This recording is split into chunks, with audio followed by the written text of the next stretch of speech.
Assalamualaikum warahmatullahi wabarakatuh. Innal hamdalillah nahmaduhu wa nasta'inuhu wa nastaghfiruh wa na'udzu billahi min sururi anfusina wa min sayyiati a'malina may yahdihillahu fala mudhillalah wa may yudhlil fala hadiyalah. Asyhadu an la ilaha illallah wa asyhadu anna Muhammadan abduhu wa rasuluhu. Amma ba'du. Puji dan syukur mari kita panjatkan kepada Allah Subhanahu wa taala karena rahmat, hidayah dan nikmat sehat sehingga kita dapat berkumpul di Jumid yang insya Allah diberkahinya.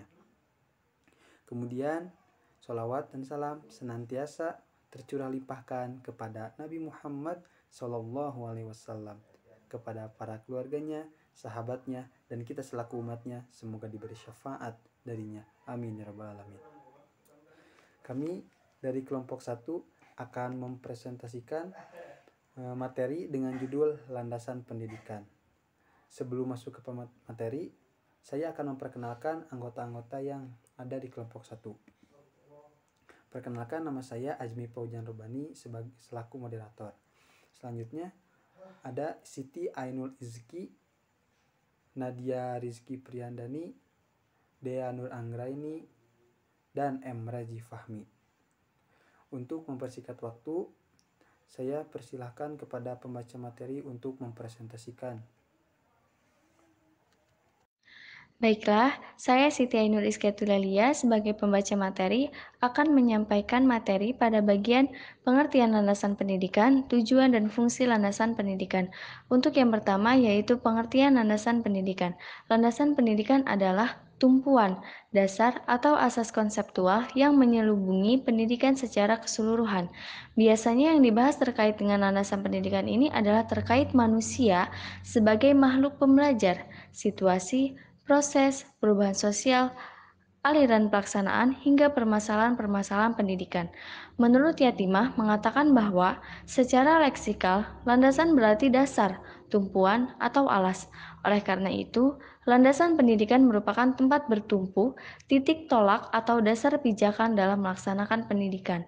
Landasan-landasan tersebut meliputi landasan hukum, filosofis, ilmiah, hingga yuridis atau hukum yang melindungi hak pendidikan. Selanjutnya, ada fungsi landasan pendidikan. Fungsi landasan pendidikan ini ada 4. Yang pertama, sebagai pijakan utama yang kokoh dan adil untuk memastikan keadilan pendidikan seperti dalam landasan hukum pendidikan. Yang kedua, barometer utama untuk memastikan kualitas pendidikan yang terarah sesuai dengan kebutuhan dan tujuannya. Yang ketiga, landasan perlindungan hukum untuk menjaga keadilan dan kemerataan pendidikan. Dan yang terakhir, perlindungan fungsi pendidikan pada pakemnya agar tidak disalahgunakan untuk hal yang buruk. Nah, selanjutnya ada tujuan landasan pendidikan. Tujuan landasan pendidikan di sini ada 4. Yang pertama, pendidikan menjadi hak seluruh manusia tanpa syarat apapun. Pemerataan pendidikan baik dari segi kuantitas maupun kualitas bagi seluruh umat manusia. Yang ketiga, terjaganya hak pendidikan bagi seluruh kalangan tanpa terkecuali. Dan yang terakhir, pendidikan berfungsi sebagaimana mestinya, yakni memajukan dan membantu manusia untuk tidak disalahgunakan dan untuk hal yang negatif. Selanjutnya, saya Dea Nur Anggraini akan menyampaikan materi tentang asas pendidikan dan unsur pendidikan. Asas pendidikan yaitu sesuatu kebenaran yang menjadi dasar atau tumpuan berpikir baik pada tahap perencanaan maupun pelaksanaan pendidikan di Indonesia. Terdapat beberapa asas yang digunakan dalam dunia pendidikan. Yang pertama adalah asas Tuturi Handayani, yaitu gagasan yang dikemukakan oleh Ki Hajar Dewantara, yaitu seorang perintis kemerdekaan dan pendidikan nasional. Tuturi Handayani mengandung arti pendidikan dengan kewibawaan yang dimiliki mengikuti dari belakang dan memberi pengaruh tidak menarik-narik dari depan. Membiarkan anak mencari jalan sendiri dan bila anak melakukan kesalahan baru pendidik membantunya. Selanjutnya ada yang kedua adalah asas pendidikan sepanjang hayat, yaitu pendidikan sepanjang hayat atau pendidikan seumur hidup. Dalam proses belajar mengajar di sekolah setidaknya mengembangkan 2 hal pokok, yakni membelajarkan peserta didik dengan efisien dan efektif, dan yang kedua, meningkatkan kemampuan dan kemampuan belajar mandiri sebagai basis dari belajar sepanjang hayat.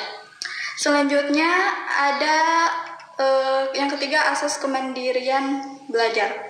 Sebagai aktivitas belajar yang berlangsung karena didorong oleh kemauan sendiri, pilihan sendiri, dan tanggung jawab sendiri. Selanjutnya ada asas 1922, yakni 7 buah asas dari Perguruan Nasional Taman Siswa yang didirikan pada tanggal 3 Juli 1922 sebagai berikut. Yang pertama, setiap orang mempunyai hak untuk mengatur dirinya sendiri dengan mengikat tertibnya persatuan dalam perkehidupan umum. Yang kedua, pengajar harus memberi pengetahuan yang berfaedah yang dalam arti lahir dan batin, dapat memerdekakan diri. Yang ketiga, pengajar harus berdasarkan pada kebudayaan dan kebangsaan sendiri. Yang keempat, pengajar harus tersebar luas sampai dapat menjangkau kepada seluruh rakyat. Yang kelima, bahwa untuk mengajar kemerdekaan hidup yang sepenuh-penuhnya, lahir maupun batin, hendaknya diusahakan dengan kekuatan sendiri dan menolak bantuan apapun dan dari siapapun yang mengikat, baik berupa ikatan lahir maupun ikatan batin. Yang keenam, bahwa sebagai konsekuensi hidup dengan kekuatan sendiri, maka mutlak harus membelanjai sendiri sebagai usaha yang dilakukan. Yang ketujuh, dalam mendidik anak perlu adanya keikhlasan lahir dan batin. Selanjutnya ada unsur-unsur pendidikan. Satuan-satuan yang mendirikan dan memungkinkan terjadinya suatu proses pendidikan. Berbagai satuan unsur pendidikan tersebut menurut El-Fatsmi adalah sederhana penjabaran berikut.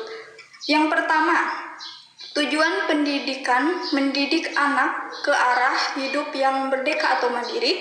Yang kedua, peserta didik.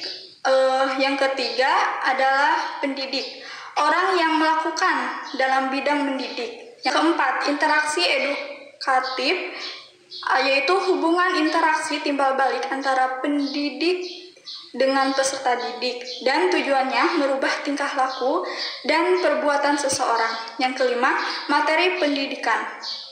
Maksudnya adalah materi pembelajaran yang harus dikuasai oleh peserta didik dalam rangka memenuhi standar atau kompetensi yang diterapkan seperti pengetahuan, keterampilan, dan sikap.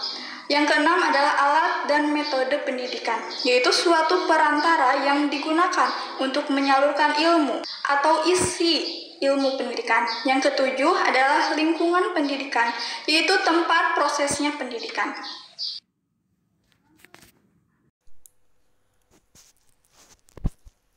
Baik, di sini saya Muhammad Razi Fahmi Kartadinata bersama rekan saya yakni Nadia Rizky Priyandani akan menjelaskan tentang landasan-landasan pendidikan di Indonesia. Landasan pendidikan di Indonesia terdiri dari pijakan-pijakan yang meliputi bermacam bidang. Dan di sini saya akan menjelaskan dalam 4 bidang. Yang pertama ada landasan yuridis atau hukum pendidikan. Mempunyai definisi sebagai asumsi, teori, dalil, dan hukum yang bersumber dari peraturan perundang-undangan yang berlaku menjadi titik tolak dalam rangka praktik pendidikan. Untuk landasan yuridis tentang pendidikan Indonesia, di sini ada 3. Yang pertama ada Undang-Undang Dasar Negara Republik Indonesia tahun 1945. Jika kita membaca pembukaan Undang-Undang Dasar Negara Republik Indonesia tahun 1945, di dalamnya akan ditemukan secara tersirat cita-cita pendidikan nasional, yakni untuk mencerdaskan kehidupan bangsa. Yang kedua, di sini ada Undang-Undang Republik Indonesia Nomor 20 Tahun 2003. Dengan diundangkannya Undang-Undang Republik Indonesia Nomor 20 Tahun 2003 tentang Sistem Pendidikan Nasional sebagai pengganti Undang-Undang Republik Indonesia Nomor 2 Tahun 1989 tentang Sistem Pendidikan Nasional, kedepannya sangat memungkinkan untuk diterbitkan berbagai peraturan pemerintah pengganti berbagai peraturan pemerintah yang akan saya jelaskan di poin ketiga. Untuk peraturan pemerintah yang dimaksud, yang pertama adalah Peraturan Pemerintah Nomor 27 Tahun 1990, itu tentang pendidikan prasekolah.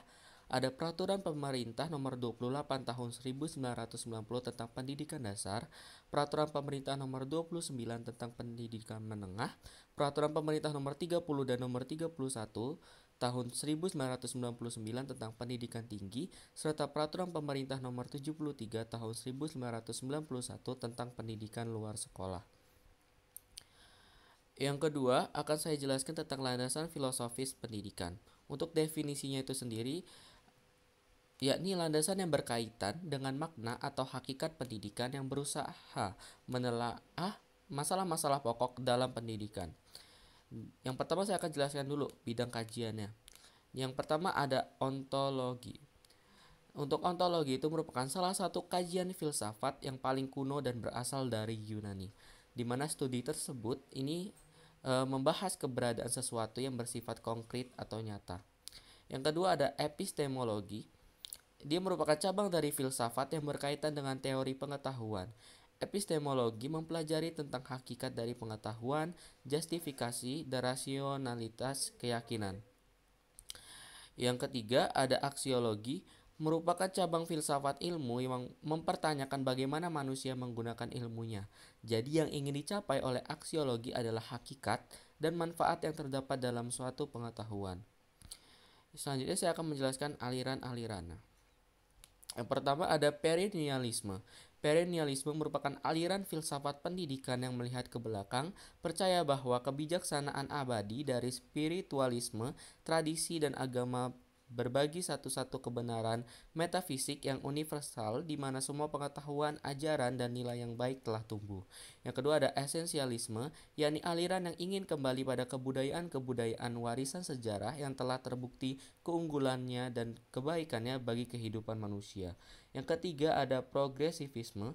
Aliran ini percaya bahwa pengetahuan mengenai dunia ini hanyalah sebatas sebagaimana dunia ini dialami oleh manusia, dan itulah yang dapat dijangkau oleh ilmu pengetahuan atau sains untuk kita semua.